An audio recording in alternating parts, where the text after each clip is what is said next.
आप बता रहे थे कि आप सुबह कितने बजे उठते हो जब ट्रेनिंग चल रही होती है उस टाइम पे? ट्रेनिंग चल रही होती है तो मैं 6:30 6:30 बजे उठ जाता हूँ। अच्छा। और फिर ट्रेनिंग शुरू कितने बजे होती है? उसके बाद मैं नहाई धोई करके पूजा पाठ करके ब्रेकफास्ट पे चला जाता हूँ हम्म। 7 बजे, 7:30 बजे, 7 से 7:30 बजे। अच्छा। उसके बाद में 15-20 मिनट, 15 ही मिनट में ब्रेकफास्ट कर लेते हैं।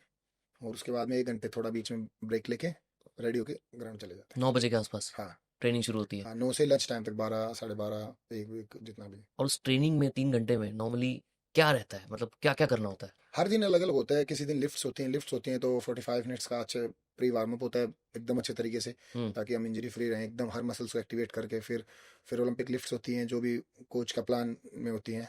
उसके बाद में अच्छा सा कूल डाउन होता है। हम्म। और उसके बाद में हम आ जाते हैं। उसके बाद में शावर लेके लंच करके सो जाते हैं। अच्छा, और ब्रेकफास्ट क्या होता है? हाँ, ब्रेकफास्ट जैसे कि आवाकाडो सैंडविच ले लेते हैं। हम्म। और एग्स, बॉइल्ड एग्स ले लेते हैं, कट फ्रूट्स ले लेते हैं, और स्प्राउट्स ले लेते हैं। और हर दिन अलग अलग जूसेस है, या फिर किसी दिन नारियल पानी भी ले लेते हैं। हम्म। बस इतना ही। और कभी कभी मन होता है तो डोसा, कभी इडली, थोड़ा हम्म। ये चीज़ों को चेंज कर लेते हैं। हाँ। बट ये होता है मोस्टली हेल्दी होता है। और लंच?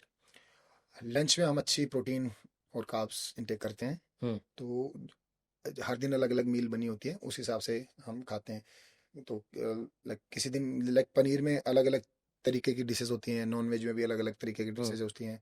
तो और फ्रूट्स होते हैं अलग अलग, और फिर लाइक बॉइल्ड वेजिटेबल्स होती हैं अलग अलग। तो उसके हिसाब से पूरी प्लेट्स को प्रॉपर हम्म। रेडी करके फिर खाते हैं। तो ऐसा कुछ होता है कि मुझे इतनी कैलोरीज खानी है, ये प्लान भी आया होता है कि इतना प्रोटीन इंटेक करना है? अब मतलब एकदम 100% तो वही बात हो हाँ, वो रही, तो होता नहीं है। कैलकुलेटेड बट नहीं हो सकता। जनरली क्या रहता है? बट ये रहता है कि हाँ, जैसे कि आज अगर हमने लिफ्ट्स की है, जैसे कि वो वर्कआउट के ऊपर होता है कि हाँ ये अच्छा। हैवी हो गया है, तो शायद उस दिन इवनिंग रेस्ट भी मिल जाता है, तो उस दिन हम अच्छे से लोडिंग कर देते हैं कि प्रोटीन अच्छे से खाएं, अच्छा। ये ताकि रिकवरी अच्छी हो जाए मसल्स की। और ये प्लान आपको डेली बताया जाता है कि आज आपकी ये नहीं, हाँ। हमारा वर्कआउट प्लान वो न्यूट्रिशन मैम से शेयर हो जाता है, तो अच्छा। उस हिसाब से वो प्लान कर देती हैं। और अच्छा। कभी चेंज होता है तो हम डायरेक्ट टेलीफोनिकली उनसे कही कि आज मैडम ऐसे नहीं, ये नहीं, ये था। हम्म। तो ऐसे बस डिस्कस होके हो जाता है। और कितने टाइम आप जर्मनी ट्रेन करते हो, कितने टाइम इंडिया?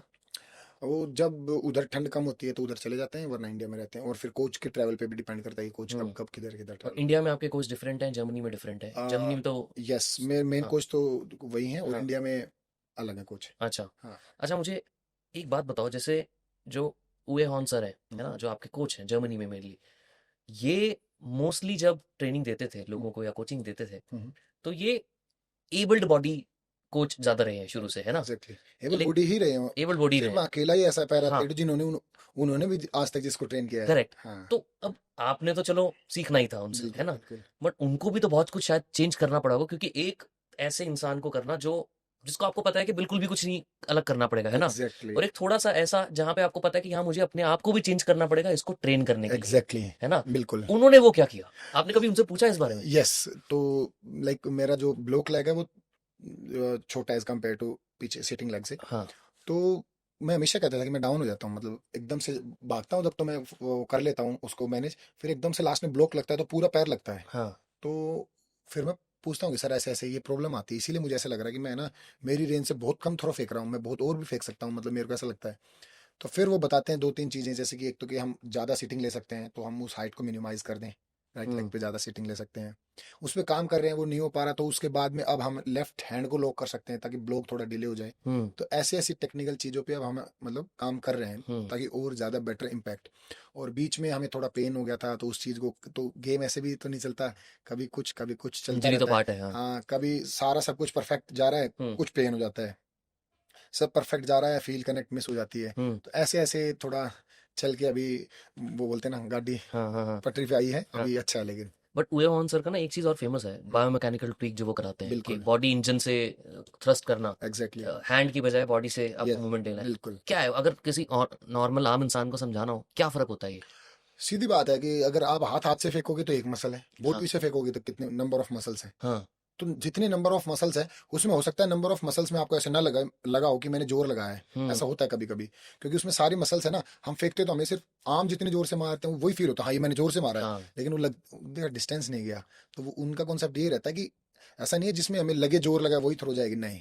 जितने नंबर ऑफ मसल्स जुड़ेंगे, जितना टेक्निक पे ध्यान देंगे, उतने थ्रो ज्यादा बढ़ने के चांसेस होते हैं। हम्म। और इसीलिए कभी कभी लगता भी नहीं, अरे यार ये तो इजी, मतलब मैंने छोड़ा है लेकिन ये तो अच्छी चलेगी। हम्म। तो वो डिफरेंस होता है कि हाँ, कि आर्म से फेंकना और एक बायोमैकेनिक्स के थ्रू फुल बॉडी को यूज करना। तो जब आप पहले उनसे मिले नहीं थे तब आप आर्म यूज करते थे, आप मेरे सदा हमेशा एल्बो में पेन रहता था। अच्छा। उस टाइम इतना पता नहीं था, लेकिन अभी पता लग और रहा है उसके धीरे। उनसे मिलने के बाद वो चीज चेंज हुई? हाँ बिल्कुल, कोशिश तो कर ही रहा हूँ और भी अच्छी हो जाए। अभी भी ऐसा नहीं है कि मैं मिस्टर परफेक्ट हूँ, हाँ हाँ, नहीं बट ठीक मैं है, हाँ कोशिश और कर रहा हूँ, और मतलब अभी भी इम्प्रूवमेंट की बहुत लाइक वो है, गुंजाइश है। हाँ। बट एक जिस इंसान को शुरू से ही आदत है कि मेरे को भाला ऐसे फेंकना है हाथ हम्म, से, है ना, अब मैंने आपको बोल दिया कि नहीं नहीं संदीप, आज से ना आपको ऐसे नहीं, इससे नहीं फेंकना, आपको बॉडी यूज करनी है, बट मेरी आदत तो हाथ की है ना बनी हुई, इच्छा तो सीखने की होनी चाहिए ना होनी ऐसे। चाहिए। बट क्या माइंड और बॉडी में क्या गेम हाँ, चलता है वो? ज्यादा से ज्यादा क्या होगा, थोड़ा समय लग सकता है हाँ। किसी भी चीज को अडेप्ट करने में, थोड़ा समय। लेकिन अगर आपको इच्छा है सीखने की, हम्म। तो वही समय कम भी हो जाता है। हम्म। एक तो जबरदस्ती आपको बताया जा रहा है, तो आप डिसइंटरेस्ट होकर सीखोगे तो दोबारा वही हो जाएगा। लेकिन आपकी खुद की इच्छा भी है कुछ करने की, सीखने की, और फिर आप नई चीज को सीख रहे हो, तो शायद आप कम समय में भी कर सकते हो हम्म। उस चीज को। हम्म। बट आपको कितना टाइम लगा वो ट्वीक करने में, मतलब ऐसा मेरे को ऐसा लगता है, ऐसा मेरा मानना है, correct me if I am wrong, कि ये चीज ना एकदम से होती हाँ बिल्कुल। है ना, ऐसा नहीं होता कि मैं अब अच्छा मैं 100% हाथ से फेंक रहा था, अब मैं 90 मुझे हाथ से फेंक रहा हूँ। मुझे ट्रेनिंग में तो काफी बार अभी ऐसा ही होता है कि हाँ मैं सही कर रहा हूँ, हम्म। बट कंपटीशन में कभी कभी मिस हो जाता है। अच्छा। तो अभी जिस दिन कंपटीशन में ये सब अच्छा होगा, उस दिन रिजल्ट और भी ज्यादा अच्छा होगा, हम्म। आज के मुकाबले भी बहुत अच्छा होगा। हम्म। बट एक चीज बताओ कि जब लोग नॉर्मल, जैसे नीरज है, हम्म, नीरज चोपड़ा सर है ना, उनको हम compete करते देखते हैं बिल्कुल। ओलंपिक्स में, वर्सेस संदीप को देखते हैं जो हम्म, पैरालंपिक्स में खेलते हैं, बिल्कुल। आम इंसान का नजरिया क्या दोनों को देखने का अलग होता है? नहीं देखो, नजरिया तो हम बात करें तो कि किस चीज के बारे में कितनी नॉलेज है उससे होता है। हम्म। अगर नीरज से पहले हम बात करें, तो जेवलिन को भी कौन इतना देखता था इंडिया में। राइट। ओलंपिक्स की बात कर लो, बिल्कुल। क्योंकि लोगों को पता ही नहीं था। और पैरालंपिक्स की भी बात करें तो हमसे पहले देवेंद्र झाझड़िया जी को कौन देखता था। हम्म। तो जब तक लोगों को उस बारे में, और अगर हम क्रिकेट की बात कर लें जो हमारे देश में सबसे ज्यादा, उसके उसको तो बच्चा बच्चा जानता है, तो 83 से पहले उसको कौन जानता था। हम्म।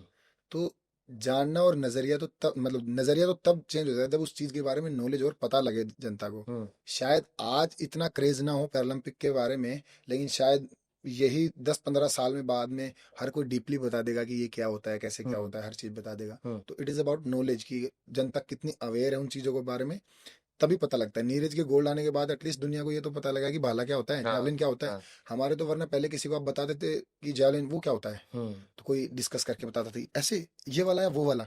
तो एटलीस्ट अब लोगों को जैवलिन अवेयरनेस होती है। बताना नहीं पड़ रहा है कि जैवलिन हम, I am a javelin thrower. हाँ तो हाँ अच्छा ओ, हाँ तुम भी वही, हाँ हम भी वही। हाँ। तो एटलीस्ट वो तो पता लगा है। तो इट इज अबाउट अवेयरनेस कि हाँ लोग कितना जाने हैं उस चीज के बारे में या जानते हैं। बट तभी गलतफहमी लगती है आपको कि है पैरालंपिक्स को लेके लोगों के माइंड में कुछ, गलतफहमी ये है लोगों के बारे में कि कंपटीशन नहीं है, कि कंपटीशन नहीं है ये, उनको ऐसे लगता है। कि ये तो ऐसे ही है? हाँ, हाँ। लेकिन मैं लोगों को बता दूं, पैरालंपिक के काफी ऐसे इवेंट है जो ओलंपिक से भी ज्यादा टफ है।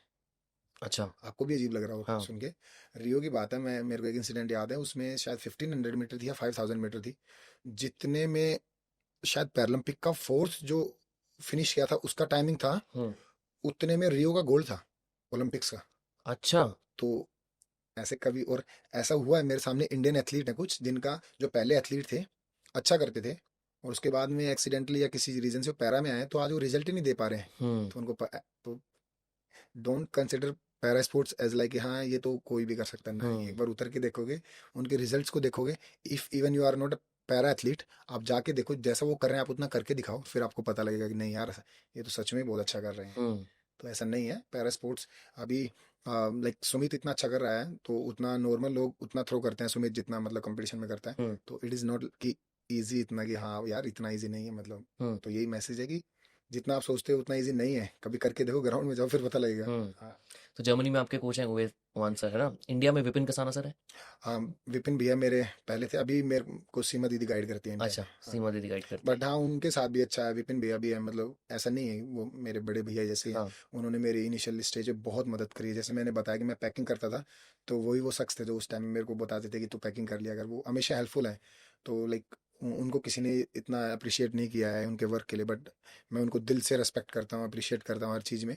क्योंकि वो है ना, वो इतना बोल नहीं पाते किसी को, बट जो नहीं बोल पाता उसके लिए हमारा फर्ज बनता है कि हमें बोलना चाहिए, और उनको थैंक यू बोलना चाहिए दिल से सामने। वो इतना, मतलब वो थोड़े शाई भी हैं, होता है हर किसी का अलग अलग nature, but he is very helpful, हर किसी की हेल्प करते हैं। हम्म।